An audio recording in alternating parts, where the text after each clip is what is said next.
मुंशी प्रेमचंद की कहानी कफन। प्रेमचंद। एक झोपड़े के द्वार पर बाप और बेटा दोनों एक बुझे हुए अलाव के सामने चुपचाप बैठे हुए थे और अंदर बेटे की जवान बीवी बुधिया प्रसव वेदना में पछाड़ खा रही थी। रह रहकर उसके मुंह से ऐसी दिल हिला देने वाली आवाज़ निकलती थी कि दोनों कलेजा थाम लेते थे। जाड़े की रात थी। प्रकृति सन्नाटे में डूबी हुई। सारा गांव अंधकार में लय हो गया था। घीसू ने कहा, मालूम होता है बचेगी नहीं। सारा दिन दौड़ते हो गया, जा देख तो आ। माधव चिढ़ कर बोला, मरना ही है तो जल्दी मर क्यों नहीं जाती? देख कर क्या करूं? तू बड़ा बेदर्द है बे। साल भर जिसके साथ सुख चैन से रहा, उसी के साथ इतनी बेवफाई। तो मुझसे तो उसका तड़पना और हाथ पांव पटकना नहीं देखा जाता। चमारों का कुनबा था और सारे गांव में बदनाम। घीसू एक दिन काम करता तो 3 दिन आराम करता। माधव इतना कामचोर था कि आध घंटे काम करता तो घंटे भर चिलम पीता। इसलिए उन्हें कहीं मजदूरी नहीं मिलती थी। घर में मुट्ठी भर भी अनाज मौजूद हो तो उनके लिए काम करने की कसम थी। जब 2-4 फाके हो जाते तो घीसू पेड़ पर चढ़कर लकड़ियां तोड़ लाता। इन्हें माधव बाजार में बेच लाता और जब तक वह पैसे रहते दोनों इधर उधर मारे मारे फिरते। गांव में काम की कमी न थी। किसानों का गांव था। मेहनती आदमी के लिए 50 काम थे, मगर इन दोनों को उसी वक्त बुलाते जब 2 आदमियों से एक का काम पाकर भी संतोष कर लेने के सिवा और कोई चारा न होता। अगर दोनों साधु होते तो उन्हें संतोष इन धैर्य के लिए संयम इन नियम की बिल्कुल ज़रूरत न होती। यह तो इनकी प्रकृति थी। विचित्र जीवन था इनका। घर में मिट्टी के 2-4 बर्तन के सिवा कोई संपत्ति नहीं। फटे चीथड़ों से अपनी नग्नता को ढके हुए जिए जाते थे। संसार की चिंताओं से मुक्त, कर्ज से लदे हुए, गालियाँ भी खाते मार भी खाते, मगर कोई गम नहीं। दिन इतने की वसूली की बिल्कुल आशा न रहने पर भी लोग कुछ न कुछ इन्हें दे देते थे। मटर आलू और फसल में दूसरों के खेतों से मटर या आलू उखाड़ लाते और भून बांध कर खा लेते, या 10-5 ऊख उखाड़ लाते और रात को चूसते। घीसू ने इसी आकाशवृत्ति से 60 साल की उम्र काट दी और माधव भी सपूत बेटे की तरह बाप ही के पद चिन्हों पर चल रहा था, बल्कि उसका नाम और भी उजागर कर रहा था। इस वक्त भी दोनों अलाव के सामने बैठकर आलू भून रहे थे, जो कि किसी खेत से खोद लाए थे। घीसू की स्त्री का तो बहुत दिन हुए देहांत हो गया था। माधव का ब्याह पिछले साल हुआ था। जब से यह औरत आई थी उसने इस खानदान में व्यवस्था की नींव डाली थी और इन दोनों का दोजख भरती रहती थी। जब से वो आई यह दोनों और भी आलसी और आराम तलब हो गए थे, बल्कि कुछ अकड़ने भी लगे थे। कोई कार्य करने को बुलाता तो निर्व्याज भाव से दुगुनी मजदूरी मांगते। वहीं औरत आज प्रसव वेदना से मर रही थी और यह दोनों में इंतजार थे कि वह मर जाए तो आराम से सोएं। घीसू ने आलू निकाल कर छीलते हुए कहा, जाकर देख तो क्या दशा है उसकी। चुड़ैल का फिसाद होगा और क्या। यहाँ तो ओझा भी 1 रुपया मांगता है। माधव को भय था कि वह कोठरी में गया तो घीसू आलूओं का बड़ा भाग साफ कर जाएगा। बोला, मुझे वहाँ जाते डर लगता है। डर किस बात का है, मैं तो यहाँ हूँ ही। तो तुम ही जाकर देख लो ना। मेरी औरत जब मरी थी तो मैं 3 दिन तक उसके पास से हिला तक नहीं था, और फिर मुझसे लजाएगी कि नहीं। जिसका कभी मुंह नहीं देखा आज उसका उघड़ा हुआ बदन देखूं। उसे तन की सूध भी तो न होगी। मुझे देख लेगी तो खुलकर हाथ पांव भी न पटक सकेगी।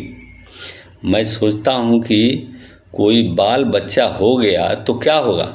सोंठ गुड़ तेल कुछ भी तो नहीं है घर में। सब कुछ आ जाएगा, भगवान दे तो। जो लोग अभी 1 पैसा नहीं दे रहे हैं वे कल बुलाकर रुपये देंगे। मेरे 9 लड़के हुए, घर में कभी कुछ न था, मगर भगवान ने किसी न किसी तरह बेड़ा पार लगाया। जिस समाज में रात दिन मेहनत करने वालों की हालत उनकी हालत से कुछ बहुत अच्छी न थी, और किसानों के मुकाबले में वे लोग जो किसानों की दुर्बलताओं से लाभ उठाना जानते थे कहीं ज़्यादा संपन्न थे, वहाँ इस तरह की मनोवृत्ति का पैदा हो जाना कोई अचरज की बात न थी। हम तो कहेंगे घीसू किसानों से कहीं ज़्यादा विचारवान था, और किसानों के विचार शून्य समूह में शामिल होने के बदले बैठकबाजों की कुत्सित मंडली में जा मिला था। हाँ, उसमें यह शक्ति न थी कि बैठकबाजों के नियम और नीति का पालन करता, इसलिए जहाँ उसकी मंडली के और लोग गांव के सरगना और मुखिया बने हुए थे, उस पर सारा गांव उंगली उठाता था। फिर भी उसे यह तकसीन तो थी ही कि अगर वह फटे हाल है तो कम से कम उसे किसान की तरह जी तोड़ मेहनत तो नहीं करनी पड़ती, और उसकी सरलता और निर्भीकता से दूसरे लोग बेजा फ़ायदा तो नहीं उठाते। दोनों आलू निकाल निकाल करके जलते जलते खाने लगे। कल से कुछ नहीं खाया था, इतना सब्र न था कि ठंडा हो जाने दें। कई बार दोनों की ज़बानें जल गई। छिल जाने पर आलू का बाहरी हिस्सा ज़बान, हलक और तालू को जला देता था, और उस अंगारे को मुंह में रखने से ज़्यादा खैरियत इसी में कि वह अंदर पहुंच जाए। वहां उसे ठंडक करने के लिए काफ़ी सामान थे, इसलिए दोनों जल्द जल्द निकल जाते। हालांकि इस कोशिश में उनकी आंखों से आंसू निकल आते। घीसू को उस वक्त ठाकुर की बारात याद आई, जिसमें 20 साल पहले वह गया था। उस दावत में उसे जो तृप्ति मिली थी वह उसके जीवन में एक याद रखने लायक बात थी, और आज भी उसकी याद ताज़ा थी। बोला, वह भोज नहीं भूलता। तब से फिर उस तरह का खाना और भरपेट नहीं मिला। लड़की वालों ने सबको भरपेट पूरियाँ खिलाई थी। सबको, छोटे बड़े, सब ने पूरियाँ खाई, और असली घी की चटनी, रायता, 3 तरह के सूखे साग, एक तरकारी, दही, चटनी, मिठाई। अब क्या बताऊं कि उस भोज में क्या मिला। कोई रोक टोक नहीं थी, जो चीज़ चाहो मांगो, जितना चाहो खाओ। लोगों ने ऐसा खाया कि किसी से पानी न पिया गया, मगर परोसने वाले हैं कि पत्तल में गर्म गर्म गोल गोल सुवासित कचौरियाँ डाल देते हैं। मना करते हैं कि नहीं चाहिए, पत्तल पर हाथ रोके हुए हैं, मगर वह है कि दिए जाते हैं। और जब सबने मुंह धो लिया तो पान इलायची भी मिली, मगर मुझे पान लेने की कहाँ सुध थी। खड़ा हुआ न जाता था। चटपट जाकर अपने कंबल पर लेट गया। ऐसा दिल दरियाव था वह ठाकुर। माधव ने इन पदार्थों का मन ही मन मजा लेते हुए कहा, अब हमें कोई ऐसा भोज नहीं, अब कोई क्या खिलाएगा। वह ज़माना दूसरा था। अब तो सबको किफ़ायत सूझती है। शादी ब्याह में मत खर्च करो, क्रियाकर्म में मत खर्च करो। पूछो, गरीबों का माल बटोर बटोर करके कहाँ रखोगे। बटोरने में तो कमी नहीं है, हाँ खर्च में किफ़ायत सूझती है। तुमने एक 20 पूरियाँ खाई होगी, 20 से ज़्यादा खाई थी। मैं 50 खा जाता, 50 से कम मैंने न खाई होगी। अच्छा पका था, तू तो मेरा आधा भी नहीं है।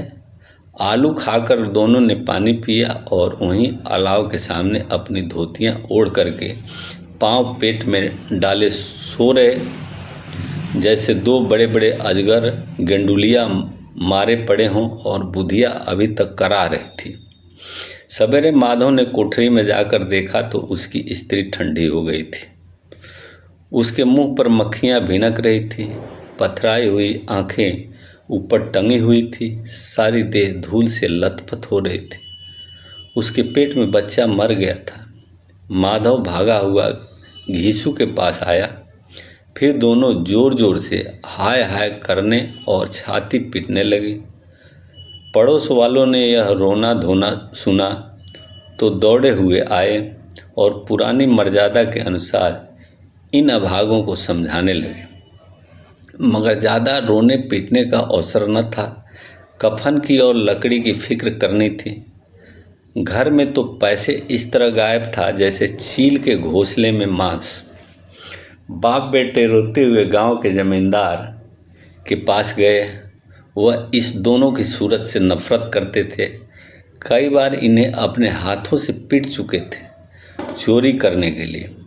वादे पर काम पर न आने के लिए पूछा, क्या है बे घिसुआ, रोता क्यों है? अब तो तू कहीं दिखलाई भी नहीं देता, मालूम होता है इस गांव में रहना नहीं चाहता। घीसू ने जमीन पर सिर रखकर आंखों में आंसू भरे हुए कहा, सरकार, बड़ी विपत्ति में हूँ। माधव की घरवाली रात को गुजर गई। रात भर तड़पती रही। सरकार, हम दोनों उसके सिरहाने बैठे रहे, दवा दारू जो कुछ हो सका सब कुछ किया। मुद्दा वह हमें दगा दे गई। अब कोई एक रोटी देने वाला भी न रहा मालिक। तबाह हो गए, घर उजड़ गया। आपका गुलाम हूँ। अब आपके सिवा कौन उसकी मिट्टी पार लगाएगा? हमारे हाथ में तो जो था सब दवा दारू में उठ गया। सरकार ही की दया होगी तो उसकी मिट्टी उठेगी। आपके सिवा किसके द्वार पर जाऊं? जमींदार साहब दयालु थे, मगर घीसू पर दया करना काले कंबल पर रंग चढ़ाना था। जी में तो आया, कह दें चल दूर हो यहाँ से, यूं तो बुलाने से भी नहीं आता। आज जब गरज पड़ी तो आकर खुशामद कर रहा है। हरामखोर कहीं का बदमाश। लेकिन यह क्रोध या दंड देने का अवसर न था। जी में कुड़ते हुए 2 रुपये निकाल कर फेंक दिए, मगर संतवाना का एक शब्द भी मुंह से न निकला। उसकी तरफ ताका तक नहीं, जैसे सिर पर बोझ उतारा हो। जब जमींदार साहब ने 2 रुपये दिए तो गांव के बनिए महाजनों को इनकार का साहस कैसे होता? घीसू जमींदार के नाम का ढिढोरा भी पीटना खूब जानता था। किसी ने 2 आने दिए, किसी ने 4 आने। 1 घंटे में घीसू के पास 5 रुपये की अच्छी रकम जमा हो गई। कहीं से अनाज मिल गया, कहीं से लकड़ी, और दोपहर को घीसू और माधव बाजार से कफन लाने चले। इधर लोग बांस काटने लगे। गांव की नर्म दिल स्त्रियां आकर लाश देखती थी और उसकी बेकसी पर 2 बूंद आंसू गिराकर चली जाती थी।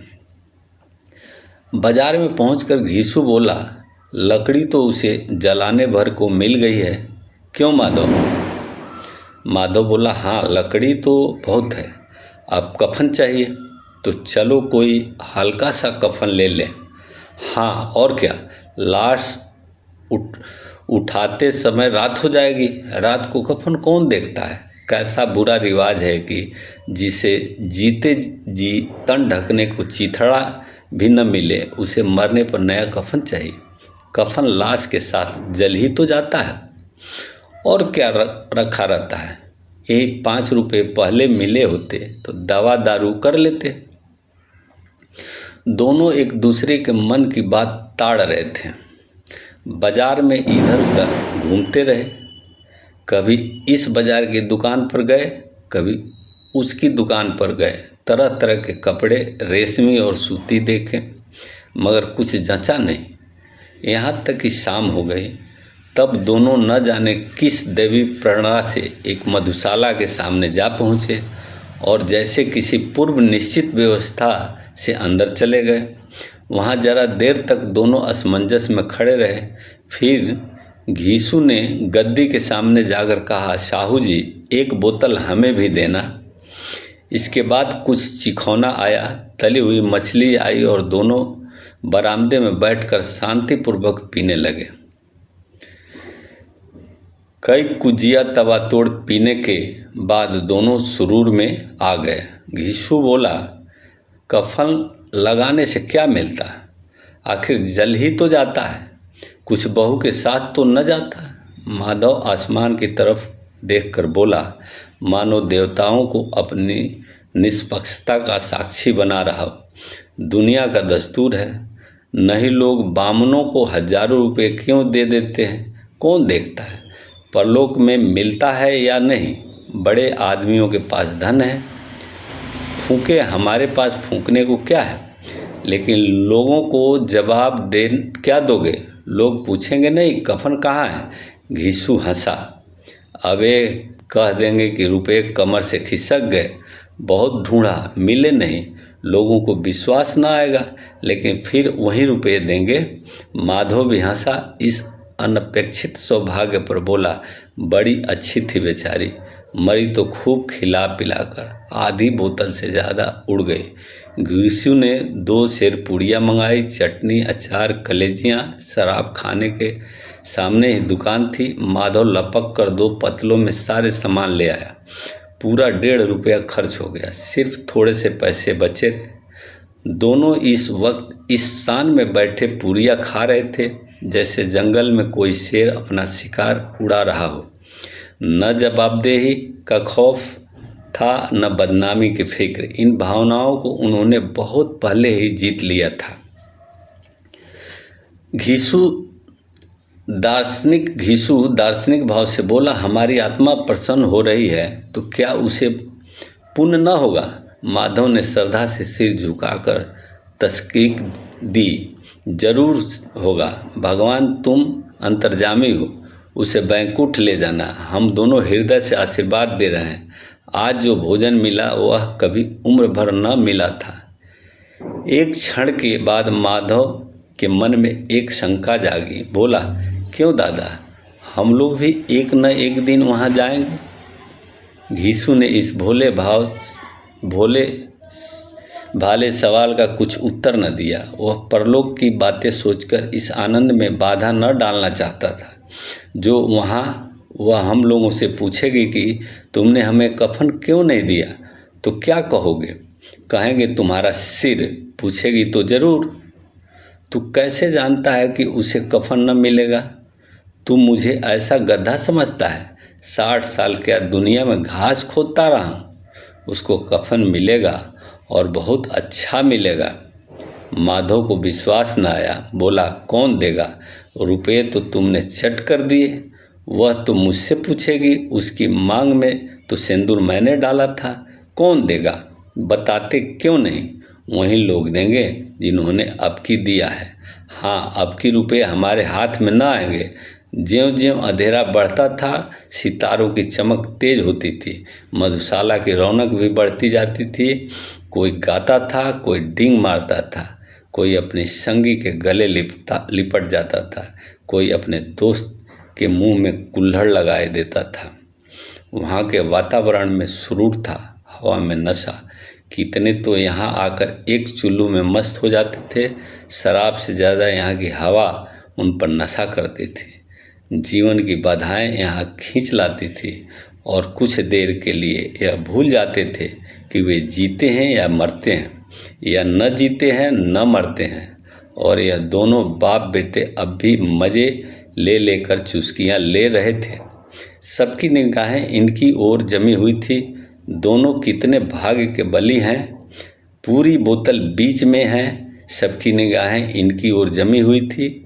दोनों पूरी बोतल बीच में है। भर पेट खाकर माधव ने बची हुई पूरियों का पत्तल उठाकर एक भिखारी को दे दिया, जो खड़ा इनकी ओर भूखी आंखों से देख रहा था और देने के गौरव, आनंद और उल्लास का अपने जीवन में पहली बार अनुभव किया। घीसू ने कहा, ले जा, खूब खा और आशीर्वाद दे।